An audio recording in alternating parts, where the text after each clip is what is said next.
இந்திய காவல்துறையின் வரலாற்றில் நேர்மை, ஒழுக்கம், அர்ப்பணிப்பு மற்றும் மனிதநேயத்தின் அடையாளமாக வாழ்ந்தவர் முன்னாள் தமிழ்நாடு காவல்துறை தலைமை இயக்குனர் திரு வைகுந்த் வெங்கடாச்சாரி அவர்கள்.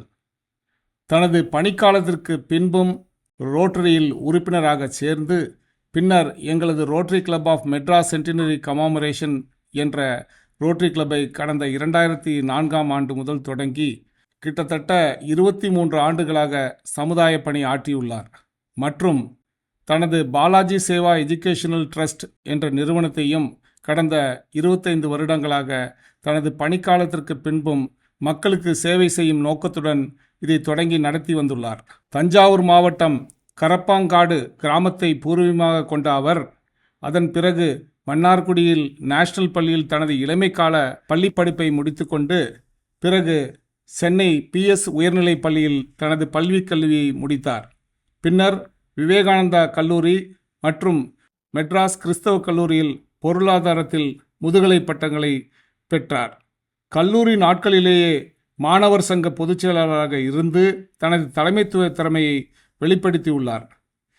அவர் கடந்த 1960ஆம் ஆண்டு தனது IPS படிப்பினை இந்தியாவிலேயே முதல் மாணவராக வந்து இந்திய காவல்துறையில் இணைந்த அவர் கடந்த 35 ஆண்டுகளுக்கு மேலாக பல்வேறு முக்கிய பொறுப்புகளில் சிறப்பாக பணியாற்றினார். தனது பணிக்காலத்தில் குறிப்பாக சொல்ல வேண்டுமென்றால் சென்னை மாநகர காவல் ஆணையராகவும் பின்னர் தமிழ்நாடு காவல்துறை தலைமை இயக்குநராகவும் உயர்ந்தார்.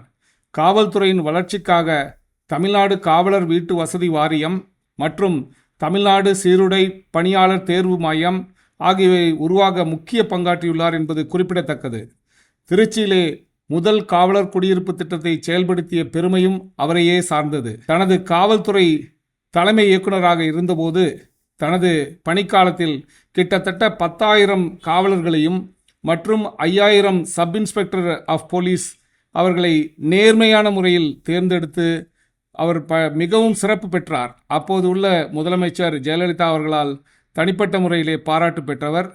மேலும் அவர் கிட்டத்தட்ட 6 முதலமைச்சர்களுடனும் 3 பிரதமர்களுடன் பணியாற்றிய பெருமை திரு வைகுந்த் வெங்கடாச்சாரி அவர்களையே சாரும். 1976ஆம் ஆண்டு ஏற்பட்ட பெரும் வெள்ளத்தின் போது ஆயிரக்கணக்கான மக்களை பாதுகாப்பாக மீட்கும் பணியில் நேரடியாக களமிறங்கி சிறப்பாக வழிநடத்தினார். தனது பணியின் ஆரம்ப காலத்தில் இமயமலை பகுதியில் சவாலான பொறுப்புகளையும் திறம்பட நிறைவேற்றினார். ஹோம்கார்ட்ஸ் அமைப்பின் வளர்ச்சிக்கும் பல ஆண்டுகள் அர்ப்பணிப்புடன் உழைத்து தமிழ்நாட்டில் அகில இந்திய ஹோம்கார்ட்ஸ் மாநாட்டை வெற்றிகரமாக நடத்தினார். அவரது நேர்மையான மற்றும் சிறப்பான காவல் பணிக்காக இந்திய குடியரசுத் தலைவரின் பிரசிடென்ட்ஸ் போலீஸ் மெடல் விருதை 7 முறை பெற்ற பெருமைக்குரியவர் என்ற அரிய சாதனையை படைத்தார். 1995ஆம் ஆண்டு பணியிலிருந்து ஓய்வு பெற்ற பிறகும் சமூக சேவையை தனது வாழ்க்கை பணியாக தொடர்ந்தார். An Eye to Indian Policing Challenge and Response என்ற நூலை ஆங்கிலம் மற்றும் தமிழில் எழுதி இந்திய காவல்துறையின் சவால்கள் மற்றும் சீர்திருத்தங்கள் குறித்து சிறப்பான வழிகாட்டுதலை வழங்கினார். அந்த நூல் இந்தியாவிலும் வெளிநாடுகளிலும் பெரும் வரவேற்பை பெற்றது. பெண் சிறைவாசிகளின் மறுவாழ்வு, சிறார் குற்றவாளிகளின் மறுசீரமைப்பு, ஆதரவற்ற குழந்தைகளின் கல்வி, மாற்றுத்திறனாளி குழந்தைகளுக்கான தொழிற்பயிற்சி, காது கேளாத மற்றும் வாய் பேச முடியாததற்கான உதவிகள் என எண்ணற்ற மனிதநேய பணிகளில் தன்னை முழுமையாக அர்ப்பணித்துக் கொண்டுள்ளார். சாலை விபத்துகள் குறைய வேண்டும் என்ற உயரிய நோக்கத்துடன் சாலை பாதுகாப்பு குறித்த விழிப்புணர்வு கல்வி பொருட்களை நாடு முழுவதும் உள்ள பள்ளிகளுக்கு இலவசமாக வழங்கினார்.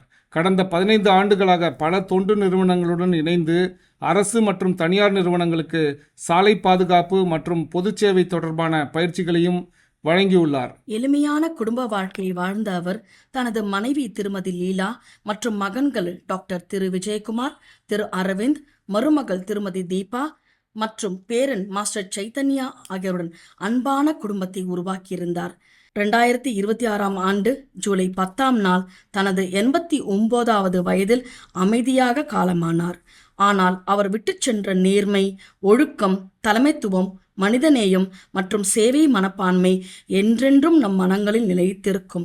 திரு வி. வைகுந்த் வெங்கடாச்சாரி அவர்கள் ஒரு முன்னாள் காவல்துறை தலைமை இயக்குனர் மட்டுமல்ல, நீதியையும் மனிதநேயத்தையும் சமூக பொறுப்பையும் தனது வாழ்நாளின் இறுதி வரை வாழ்ந்த ஒரு மாபெரும் மனிதர். அவரது சேவை காலம் முடிந்திருக்கலாம், ஆனால் அவரது புகழும் பண்பும் பாரம்பரியமும் என்றென்றும் நிலைத்திருக்கும். அவரது நினைவிற்கு எங்கள் ஆழ்ந்த அஞ்சலிகள்.